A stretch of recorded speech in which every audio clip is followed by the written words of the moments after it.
전세 제도의 변곡점을 지금 우리가 지나가고 있는 건데요.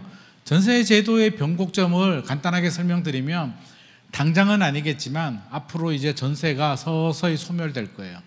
서서히. 빌라 오피스텔은 거의 소멸이라고 보셔도 될 것 같습니다. 그 이야기는 뭘까요? 월세로 전환된다는 거죠.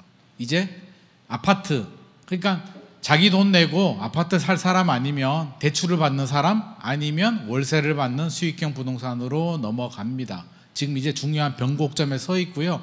그동안 전세 때문에, 전세 가격 때문에 빌라 오피스텔이 투자 상품으로 굉장히 각광을 받았는데 이제 그런 시대가 거의 저물고 있습니다. 살아남는 시장은 딱 정해져 있어요. 캐피털 게인이라고 하죠. 자본이득. 투자 수익을 원하는 상품들은 토지 시장과 아파트 시장이 살아남을 거고요. 나머지 시장은 월세 받는 시장, 수익형 부동산이 살아남습니다.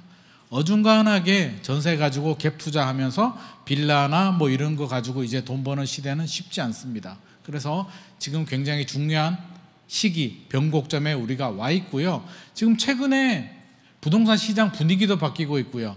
금리도 그렇고 굉장히 중요한 시점이에요. 그래서 이때 우리가 투자 전략과 방향 설정을 제대로 할 필요는 있겠다. 자, 아파트는 돌고 돕니다. 그래서 지금이 여기 침체기예요. 침체기 지나면 가격이고 거래량이잖아요. 침체기 지나면 어떻게 돼요? 거래량이 좀 늘어나면서 가격은 떨어지는데 거래량이 좀 늘어나요. 불황기가 지나고 이렇게 회복을 하는데, 그렇죠? 아파트는 돌고 돌아. 그래서 아파트는 물리면 어떻게 해요? 그냥 버티면 돼요. 시간이 지나서 3년 지나고 5년 지나고 10년 지나면 아파트는 다 회복을 합니다. 우상향하니까. 인플레이션에 따른 화폐 가치 하락을 하니까. 화폐 가치 하락 아시죠? 지금 1억하고 10년 전에 1억하고 똑같아요, 달라요? 다르죠? 지금 10억하고 10년 전에 10억하고 똑같아요? 10년 전에 10억이었으면 평생 먹고 사나? 라고 생각이 들죠? 지금 10억으로 평생 먹고 살 수 있을 것 같아요? 10억 그냥 5만 원짜리 바꿔가지고요 집에 금고에 넣어두면 평생 걱정 없으세요? 아니죠. 이제 시대가 달라졌어. 화폐 가치가 떨어지는 거예요. 화폐 가치가 떨어집니다. 자, 그래서 아파트는 화폐 가치가 반영이 되기 때문에 10년 버티면 시장 가치에 따라서, 부동산 시장 흐름에 따라서 그냥 올라가요. 그러니까 아파트에 물리신 분들은 10년 버티시면 돼요. 수익형 부동산은 전혀 다릅니다. 10년이 지나도 한번 잘못 들어가면 회복이 안 됩니다. 좋은 데 들어가면 됩니다. 수익형 부동산은 무조건 계산이에요. 철저한 입지 계산이 들어가야 됩니다. 아파트하고 상관없어요. 아파트는 강남 좋죠? 강남 좋잖아요. 학군 좋고 입지 좋고 고급 커뮤니티에 한강변에 다 좋은데 가격이 비싸잖아. 들어갈 수가 없죠. 그러면 강남 아파트만 오르나요? 안양이나 군포 아파트는 안 올라요? 강남보다 늦게 오를 뿐이지 올라요. 그러니까 아파트는 돈에 맞춰서 흐름에 따라서 투자하면 돼요. 근데 수익형 부동산은 전혀 그렇지가 않다. 강남이 오른다고 군포가 오르는 것도 아니고요. 군포가 오른다고 해서 오산이 오르는 것도 아니고요. 군포도 군포 나름이에요. 그래서 수익형 부동산은 우리가 소위 말해서 공부를 좀 해야 돼. 수익형 부동산은 공부를 해야 되고요. 아파트는 뭐가 필요해요? 아파트는 공부를 하는 게 아니고요. 흐름을 잘 타야 돼. 대한민국 넘버원 산업단지잖아요. 예전에 20년 전만 하더라도 그게 뭐였어요? 공장, 옷, BYC 공장이 있고 허벌판 공장이었어요. 그래서 거기 지금 아울렛도 있잖아요. 공장이었는데 지금 어떻게 되었어요? 한번 가보셨어요? 강남 뺨치죠. 테헤란은 끝났고 테헤란은 이제 강남은 그런 시장이 아니고요. 판교 테크노밸리하고 가산 디지털밸리가 대한민국의 넘버 2 안에 들어가는 거예요. 최고의, 제가 가산 디지털 단지는 여러 번 가서 계속 확인하는데 계속 달라지고 있어요. 이제 거의 땅이 없어요. 지금도 막 공사하고 있는데 이제 지식산업센터를 지을 땅이 몇 개 남지 않았어요. 공장들이. 그러면 어디로 확장하느냐? 남쪽으로 가요. 그건 뒤에 제가 설명을 드리겠지만 남쪽으로 갑니다. 이게 풍수지리적으로요, 물을 건너지 않아요. 그러니까 한강 이북으로 가지 않아요. 남쪽으로 타고 내려와요. 그러면 북쪽은 북으로 가는 거고요, 남쪽은 남으로 가요. 근데 북으로는 뻗쳐나가지를 못하죠. 그래서 남쪽으로 가는 거예요. 가산 디지털 단지에서 금정에서 군포로 이렇게 쭉 연결이 되는 거예요. 이 라인이 굉장히 중요해요. 경부축이라고 들어보셨어요? 아파트 투자할 때 경부축 중요하잖아요. 강남 찍고, 잠실 찍고, 판교 찍고, 분당 찍고, 용인 찍고, 수원 찍고, 동탄 찍고, 평택까지 포도 송이처럼 쭉 연결이 되잖아요. 왜 일산이 약한 줄 아세요? 분당보다? 확장성이 없거든. 일산 위에 뭐가 있어요? 파주 있고, 파주 위에는 그 살찐 분 계시잖아요. 미사일 쏘시는 분. 확장할 데가 없는 거예요. 그러니까 통일이 되면 모르겠는데 통일 언제 될지 모르겠고요. 그래서 이게 위치도 중요하고 역세권도 굉장히 중요한 거예요. 수익형 부동산은 임대 수익인데 플러스 조금씩 올라가는 상품들이 있어요. 역세권에 입지가 좋은 곳들은 올라요. 경쟁력이 있는 곳들은 투자 수익까지 담보가 됩니다. 아파트도 마찬가지죠. 뭐 월세 좀 받을 수도 있는 거고요. 굉장히 중요합니다. 가치 평가 방법이라고 적혔는데 달라요. 아파트는 거래 사례 비교법. 거래 사례 비교법이 뭐냐면 옆집이 오르면 내 집도 올라. 여보 우리 집이 10억 원이었는데 옆집이 13억에 거래가 됐대. 그럼 우리 집 13억이에요. 아파트는 그래요. 과학적이에요? 비과학적이에요? 아파트는 비과학적이지. 심리니까. 옆집이 13억이 됐다고 우리 집이 13억 되는 게 말이 되나? 아파트는 그렇고요. 상업용 부동산은 뭐다?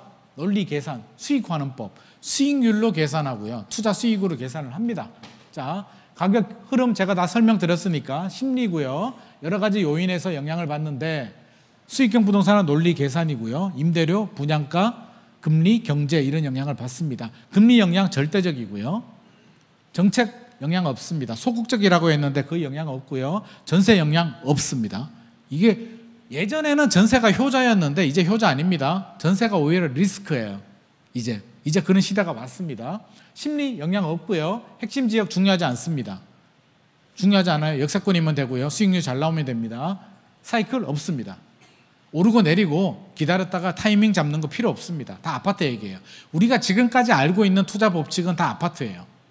아파트의 투자 법칙은 상업용 수익형 부동산에는 전혀 적용되지 않습니다. 서울에서 상가 3% 나오는데 나는 5%, 6% 받고 싶대. 아니 나는 뭐지? 내가 그렇게 특별한 사람인가? 말도 안 되는 얘기예요. 그렇게 말씀하시는 분들이 실제로 많아요. 그런 분들은 어디에 당해요? 사기당해요. 왜? 얼마나 좋아. 이 사람은 5%, 6%에 눈이 멀었거든. 그러면 나쁜 마음을 가진 부동산은 어떻게 해요? 5%, 6% 나오는 걸 맞춰주면 되잖아. 물건이 없죠? 만들어주면 되잖아. 나오는 것처럼 계약서를 위조한다든지 임차인한테 보조금을 줘가지고 수익률을 뻥튀기 한다든지 방법은 여러 개예요. 아니면 다른 하자가 있는데 수익률만 높은 물건이 있거든요. 그럼 그런데 그 수익률을 딱 얘기해 주는 순간 눈이 멀어가지고 내가 발품 팔다가 도저히 못 찾았는데 하나 나오면 덥석 물어버려요. 나중에 후회하죠. 그게 아니고요. 수익형 부동산은 시장 수익률이 꾸준하게 유지되면 돼요. 3%면 3%가 쭉 가면 되고요. 4%면 4%가 유지가 되면 돼요. 지역마다 차이는 있거든요. 주변 수익률이 4%인데 나 혼자 6% 나오는 걸 원하면 찾을 수가 없어요. 4% 그냥 안정적으로 꾸준하게 나오면 그게 수익형 부동산이에요. 근데 대출금리 내려가잖아요. 대출금리 내려가기 때문에 수익형 부동산은 절대 욕심내지 마라. 꾸준히 가면 된다. 는 점 제가 항상 강조드리는 거고요. 공실 생기면 안 됩니다. 최악이에요. 근데 자연 공실은 생길 수가 있죠. 임차인 나가고 공실 생길 수가 있는데 보통 한 6개월 내에 다 맞춰져요. 그럼 이때 뭐가 중요하냐면 이때 역세권이 이제 힘을 발휘하는 거예요. 역세권이냐 아니냐에 따라서 임차인이 들어오고 안 들어오고가 차이가 나거든요. 그래서 역세권이 굉장히 중요하고요. 가산 디지털 단지 가면 가장 좋은 게 가산 디지털 5번, 6번 출구 딱 나오면 우림 라이온스 밸리라고 있어요. 제 초창기에 생겼는데 너무 좋아. 근데 자연 공실은 생길 수가 있죠. 임차인 나가고 공실 생길 수가 있는데 보통 한 6개월 내에 다 맞춰져요. 그럼 이때 뭐가 중요하냐면 이때 역세권이 이제 힘을 발휘하는 거예요. 역세권이냐 아니냐에 따라서 임차인이 들어오고 안 들어오고가 차이가 나거든요. 그래서 역세권이 굉장히 중요하고요. 가산 디지털 단지 가면 가장 좋은 게 가산 디지털 5번, 6번 출구 딱 나오면 우림 라이온스 밸리라고 있어요. 제 초창기에 생겼는데 너무 좋아. 지금 또 새로운 지식산업센터가 막 생기고 있는데 걔를 따라가지를 못해. 왜? 너무 좋거든. 지하철역 나오면 바로거든. 그러니까 거기는 공실이 없어요. 찾기가 너무 어려워. 물건 구하기가 어려워요. 그러니까 역세권 공실 입장에서 굉장히 중요하고요. 직원 구하기도 중요하기 때문에 월세를 높여도 먹혀요. 사장 입장에서는 월세 좀 더 내더라도 직원들이 다니기 편하고 직원들이 불평불만 없는 게 최고거든요. 이런 밸리가 지금 형성되어 있는 곳들이 어디 있느냐를 제가 쭉 뽑아봤는데요. 강남, 뭐 좋은 거는 맞는데 뺍시다. 뭐 강남은 말하면 잔소리고요. 가산, 구로 당연히 좋죠. 대한민국 넘버원. 이거 좋은 거는 군포가 아무리 좋아져도 가산보다 좋아질 수는 없어요. 아파트? 강남보다 좋아질 수는 없어요. 비교 대상이 아니에요. 문제는 비싸다는 거.